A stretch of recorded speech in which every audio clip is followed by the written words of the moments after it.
I don't know about you guys, but Sunday is Money in the Bank, and I am not too excited for it, even after tonight.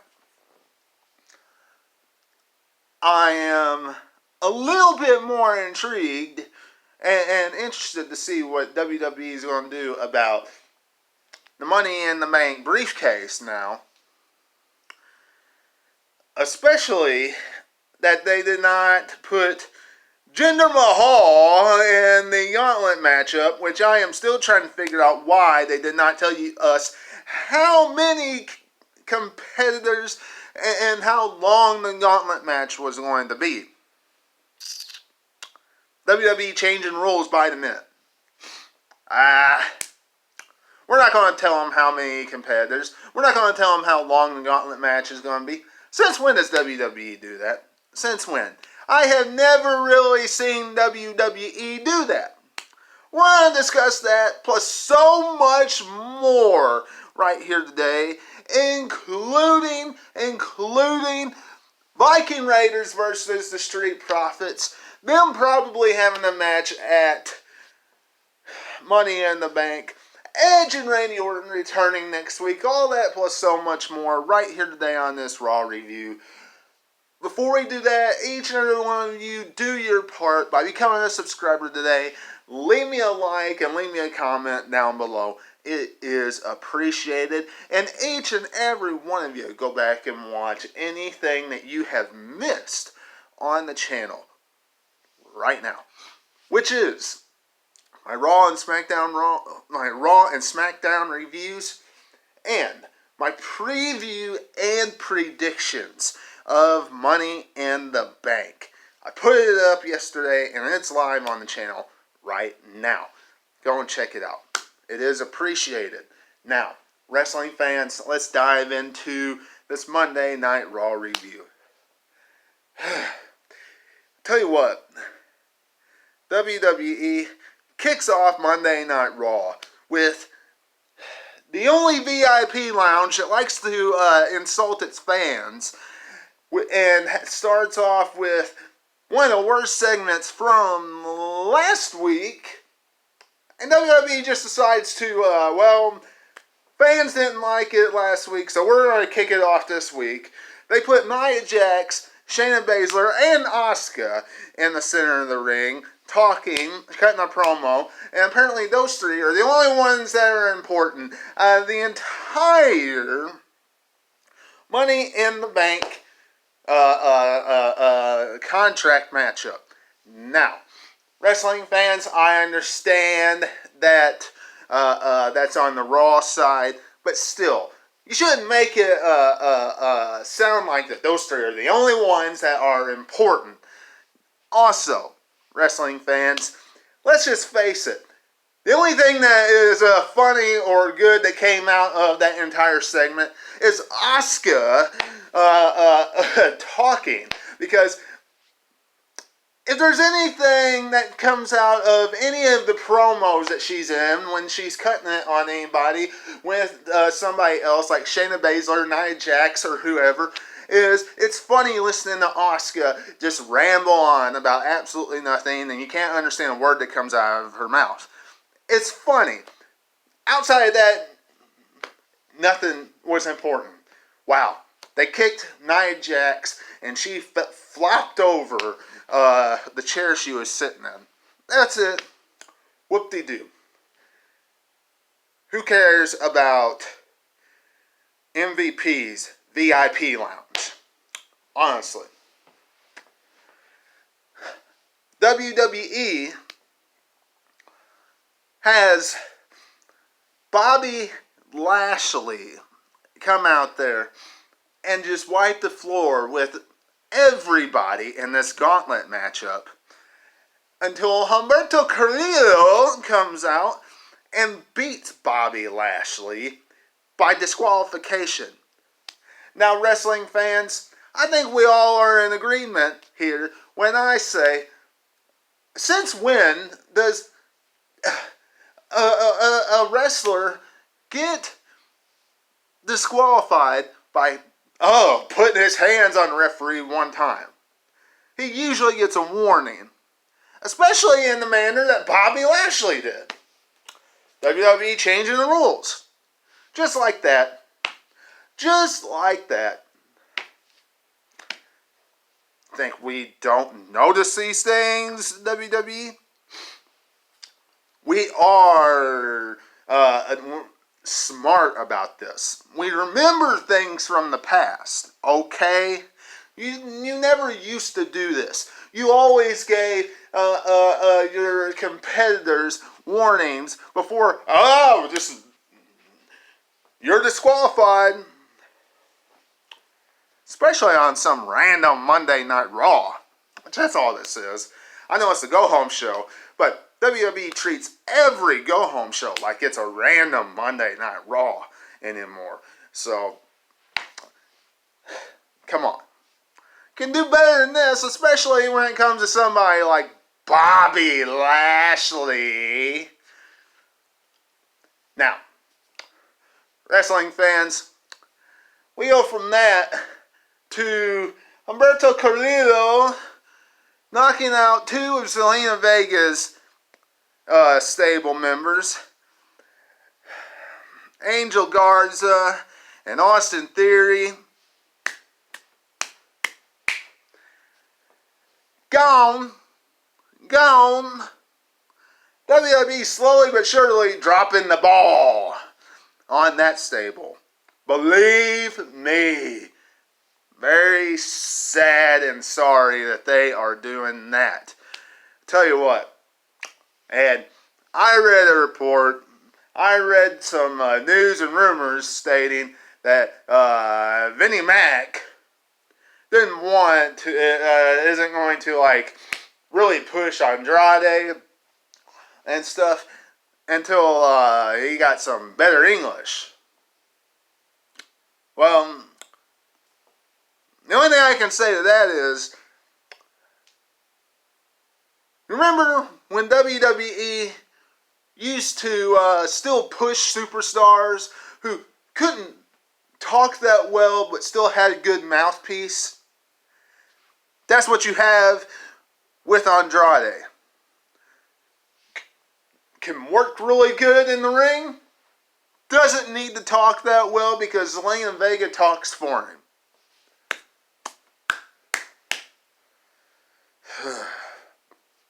Makes 0 sense to me. Absolutely 0 sense. Not every superstar, not every wrestler has to have a great mouthpiece on them. Now, moving on. Okay.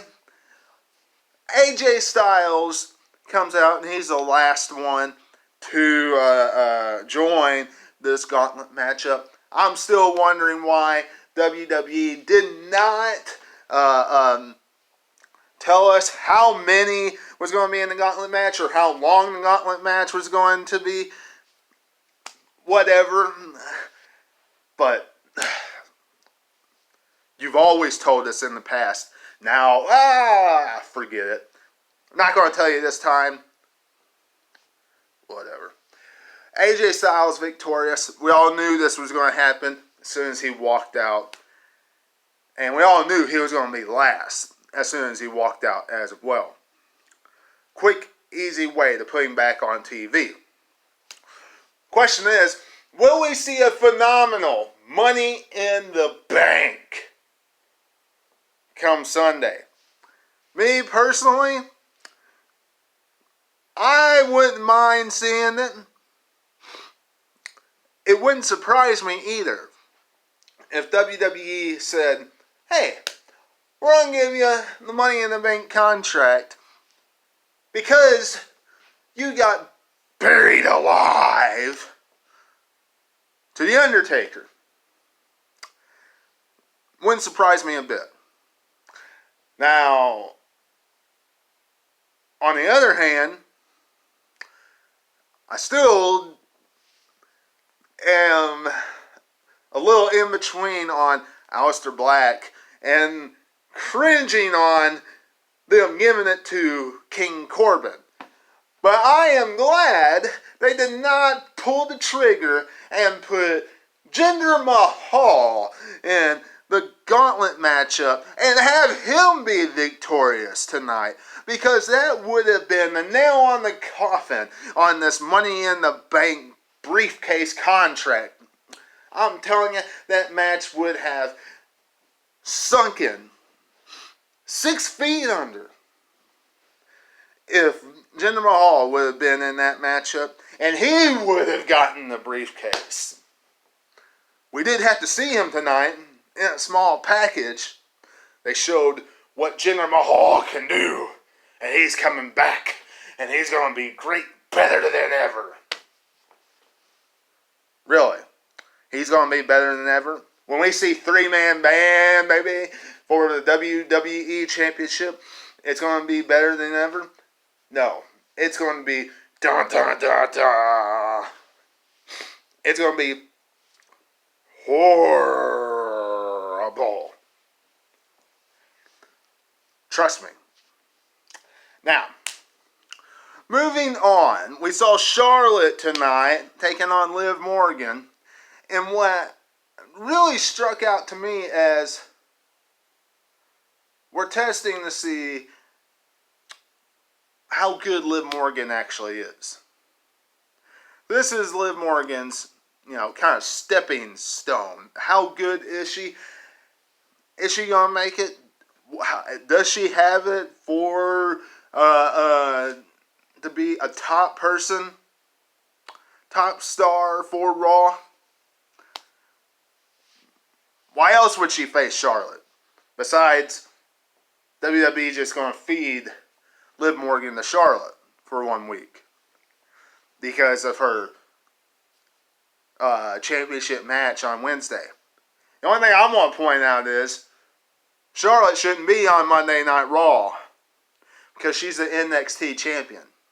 She should be on Wednesdays, not Mondays. Y'all let me know what you're thinking about that in the comments below. Now, wrestling fans, moving on to the Viking Raiders versus the Street Profits. Good tag team matchup. Viking Raiders win. We'll probably see tag title matchup at Money in the Bank simply because Viking Raiders won tonight. They'll probably announce it either at the pay-per-view or sometime this week online. Now, wrestling fans, let's just be honest here, okay? Street Profits will probably win. And WWE could have saved this one matchup for the pay-per-view. They could have built up the match in some other form or fashion, like a story backstage. We see a lot of wrestling on Mondays and Fridays and and Wednesday nights. You could have saved this match for the pay-per-view. You could have. Real simple. You don't have to overdo it. Overexpose a match. The more you overexpose the match, the less the fans care about the matchup. Simple as that. Let me know what you're thinking about in the comments below. Now, as far as the main event is concerned,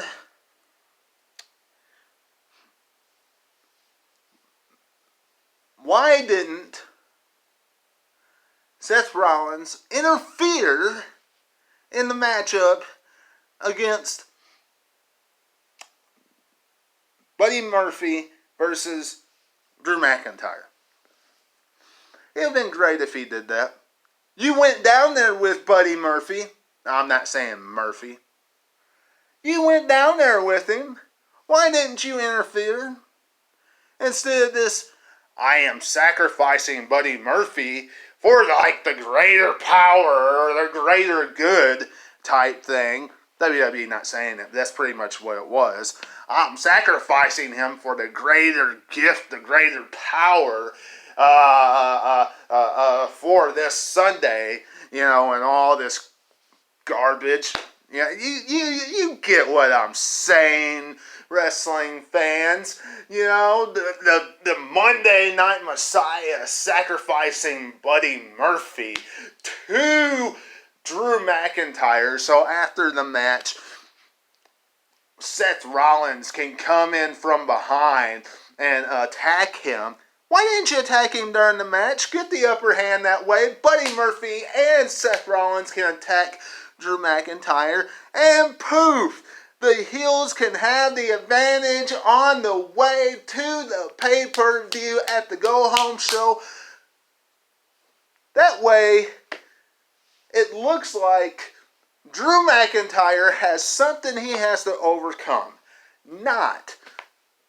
Drew McIntyre looks strong, and Seth Rollins looks like a chicken heel running away after getting headbutted at the end of Monday Night Raw. Seriously. Couldn't you do that? I don't get that. I seriously don't. Drew McIntyre, since WrestleMania, has looked strong enough. He has looked strong enough. Whoop-de-doo. 1 week, Seth Rollins has stood tall. He has stood tall over Drew McIntyre. Tonight, he should have been reigning with the title hanging over his head like Vince McMahon likes as Raw went off the air. We all know Drew McIntyre's going to win Sunday. Y'all let me know what you're thinking in the comments below. Subscribe. Like and share this video. I'll see you later this week for another SummerSlam Classic review. And, of course, SmackDown review. And, of course, my review of Money in the Bank on Sunday. And until I see you again, this is Webby. And I'll catch you on the other side. Talk to you later.